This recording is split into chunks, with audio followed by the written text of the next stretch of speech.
जो कहीं अजमल घेरे अवतार न कलेंगे ने दादारी रे आ देशની શક્તિની તાકાત છે બધે સાંભળ્યો છે હજી મારે વાત કરવી છે દેશની શક્તિની કેટલી તાકાત છે મારે વાત કરવી એકવાર એમ કહેવાય કે માતાજીના આંગણેથી નેહડાની આંગણેથી એક રાજમહેલનું એક એનું કટક નીકળ્યું છે અને એટલું કીધું કે આને મોઢે ના પડાવી દે તું અમને નહીં જમાડે કેમ કે અમારા માણસો હોનાની થાળીઓ વિના જમે નહીં બોલ છે તારી હોનાની થાળીઓ કે હા પસાક મહેમાન ના મોઢા પડી જા મોર સારંડ વાહે પસાક મહેમાન હાલતા હાલતા મહેમાન ને ડેઢ લઈને જાઉં છું પણ મહેમાન ને હોનાની થાળીમાં જમાડવાનું કીધું છે અને હોનાની થાળીઓ કાઢવી જાતી હવે જેવી જગદંબાની મરજી એ મહેમાન ને નેહડાની બાર ઉભા રાખીને માલધારી સારા નેહડામાં દાખલ છો ત્યારે જગદંબા દેવા આ સારણે એટલું કીધું શું છે સારણ કાંઈ નહીં ના સારણ ના કાંઈ તું નેહડામાં આવે છો અને આજકાલ ફેર કે પસાહેક મહેમાન લઈને આવ્યો એમાં હું હમણાં જમવાનું ત્યાર થઈ જાય અરે મુસીબત બહુ મોટી થયો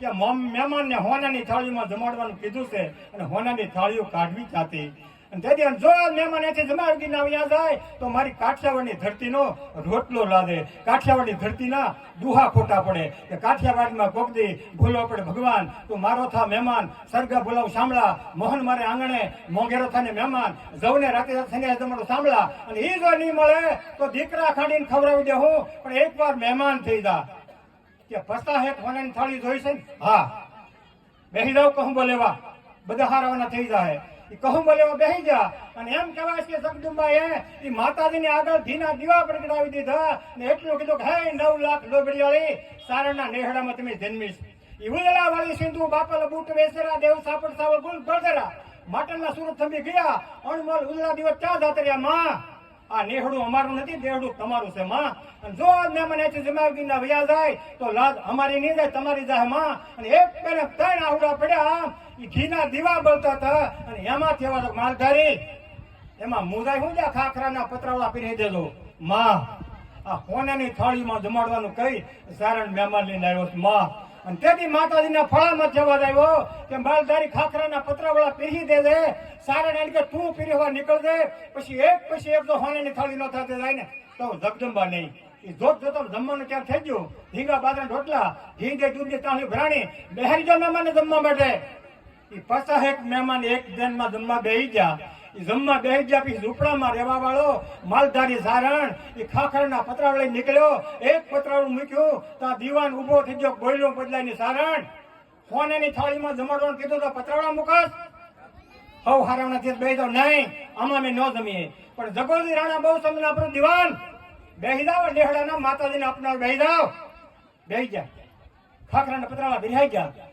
ખાખરાના પિતરાળા પરહાઈ ગયા પછી ઝૂંપડામાં રહેવા વાળા નેહડામાં જવા વાળા હૈયા જેટલો લાલનો ઘૂમટો તાણી અને પીરવા માટે નીકળ્યા હતા પણ ચિત્ર કેવું લાગતું હતું હાથ ખોટના દીકરાની હેતળ હૈયાવાળીમાં પીરવા નીકળ્યું એવું ચિત્ર લાગતું હતું જેમ જેમ પીરવાતું ગયું એમ વાય હોનાની થાળીઓ થાકી ગઈ શા રાખવું થઈ ગયું મહેમાનની અને જમી લીધા પછી એ ઝૂંપડામાં રહેવા વાળો માલધારી સારણ હાથ જોડીને નીકળ્યો હતો એટલું કીધું કે મહેમાનો આ હોવાની થાળીઓ લેતા હતા કેમ કે તમારા અઠવાડા ઉપાડે ને એવા બિચારા અમારા નેહડામાં કોઈ નથી એટલે કીધું છે કે જ્યાં ધર્મના ધીર છે માયાળુના ધેર છે કોળીઓ પડદુખ બદલ ભાંગે જેના દિલ હોય ગાંડા સચીસો સામટી બી છે એની પાળિયા સાખું પૂરે હજારા ધન્ય હો સોરઠ શેખ ધરતીને હજારો વંદન અમારા આ દેશની શક્તિની આવી તાકાત છે પણ અહીંયા મારે એવા મહાપુરુષોને એવા મહાન માતાઓને યાદ કરવા છે આ પ્રસંગની અંદર બધે સાંભળ્યું તો હશે એટલે માતા પાર્વતી એટલે ગણપતિ દેવ અજણી માતા એટલે હનુમાનજી મહારાજ કૌશલ્યામાં એટલે પરમાત્મા પ્રભુ રામ દેવકી એટલે કૃષ્ણ પ્રભુ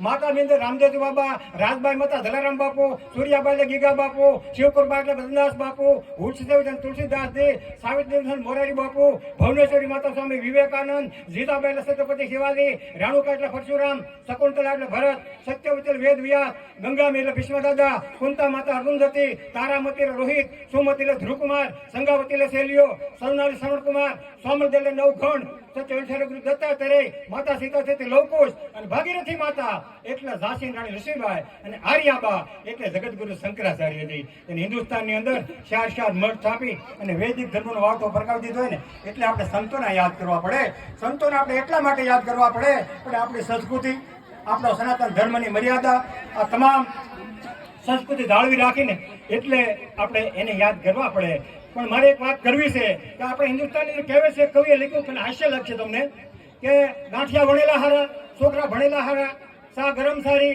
પત્ની નરમ સારી, ક્રોધી કામમાં હારા, આવસો આરામમાં હારા,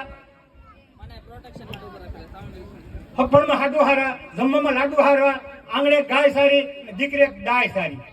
દીકરી ડાય કેવી સારી? પણ આપણે બધા સાંભળ્યું કે ઝાંસી રાણી લક્ષ્મીબાઈ અને એના બેનપણી રલકારીબાઈ અને આમ જંગે ચડ્યા, યુદ્ધે ચડ્યા, દેશની દીકરી આમ હાથમાં તલવાર લઈને જંગે ચડ્યા ને, પણ ચિત્ર કેવું લાગતું હતું કે રણા એટલે રણાનો કોલંબો દીકરી એટલે મખમલનો રેજો, તાતી મુગલી, વિલંગનો ખટકો, ચંદ્રમાનું સોથિયું, વાળે વાળે સાસા મોતીના શેર, ડમરૂ દાલના ધકોળા, જોબડી જળાચું, જોતું જલે, કાને કંઠે કાંડે, એ માં ભવાની આવીને બેસી જાય ને એમ હજારો મોગલોનો દળકટક વાળી દીધો.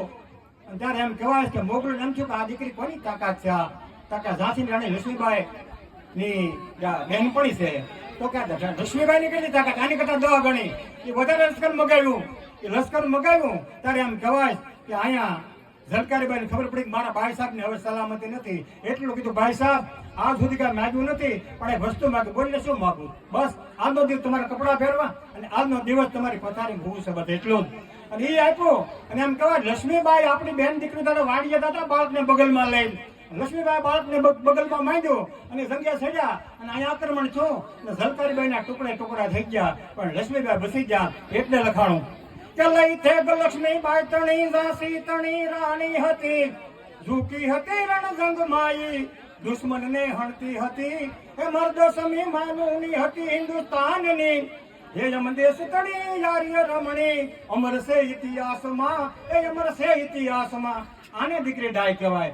હવે બીજી આગળ વાત કર્યું, એક વગડાની માલકા વિહક વરણ દીકરી ગાયું ભેંસ સરાવતી હતી, એમાં 4-5 ઘોડે સવાર નીકળે છે, એમાં એક ઘોડો સર ઘોડ ઉપર એટલું કીધું, દીકરી એકલી જ છો?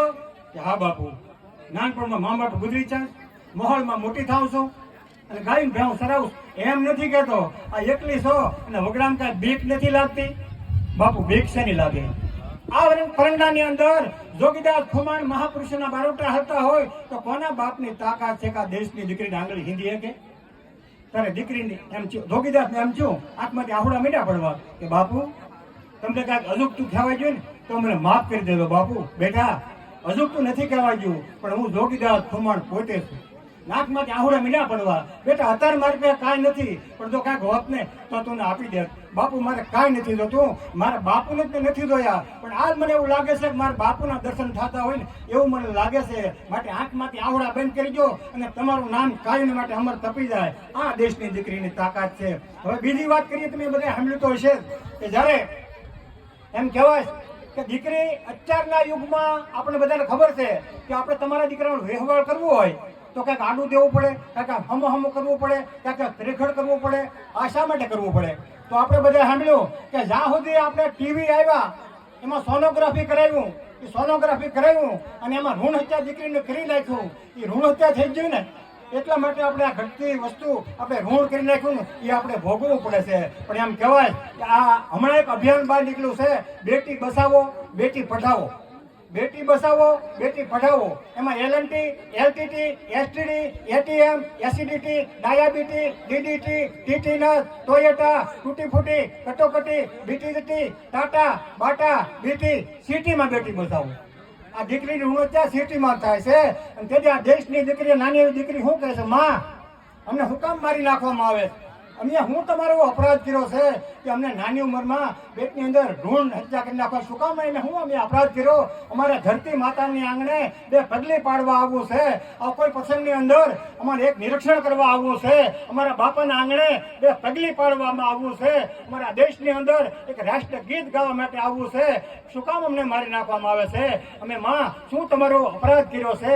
એટલા માટે કવિ લખવું પડ્યું છે. પણ જયારે દીકરીને જાન આવે એમાં વાજા વાગે, પાવા વાગે, હરણાયું વાગે, પણ બાપને દીકરીને કેવા લાગે? એના માટે કવિ લખે કે મારા મમતાના માળેથી ઉડી કોયલરી, અણ દીઠે ઉમરે જાવા, જાનને લાગે છે સૂરને સુરાવલી, મને બસુરા લાગે છે બાવા. જે ભીતું ચાલીને તું કરતી હતી પગલી પાપા, એ જ ભીતું દેતી હતો થાપા. આ શા માટે બેટા? તારી દીકરી જવાબ આપે, બાપુ અભણ માણ તો અંગૂઠાની સહી આપી દે, પણ હું 10 આંગળે થાપા એટલે માટે દેતી જાઉં છું કે બાપા મારા ભાઈની મિલકતમાંથી મને વાલની વાળી ન ખપે બાપા, એટલા માટે હું દેતી જાઉં છું થાપા. પણ એમ કહેવાય કે જાનની વિદાયની ઘડીઓ ગણાતી હોય, સવારમાં જાન ના માણસો ઇનાય હોય, અહીંયા માંડવા તરફ માણસો ઇનાય હોય, ઢોલે ઇનાય વાગતા હોય, વાજંત્ર ઇનાય વાગતા હોય, પણ વિદાયનું ઘડિયું ગણાવવા મળે ત્યારે બધું બદલી જતું હોય.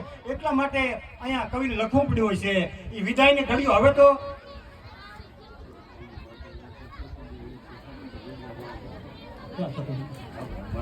પછી